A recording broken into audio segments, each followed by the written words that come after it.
ভেজিক্যাপের বীজ আছে, মরিশাস ভেজিক্যাপের বীজ। সমুদ্রে বসার জায়গা এসব। সব লোকেরা এখানে পিকনিক করতে আসে, সব বসার জায়গা আছে,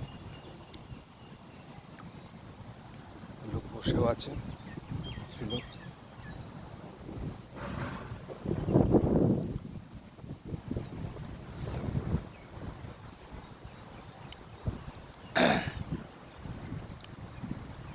এটা ভেজিক্যাপ রোড আছে, এখানে সামনে আপনার বাসের ডিপো আছে আর কি, বাস ডিপোটাই পাশেই এটা বীজটা আছে আর কি।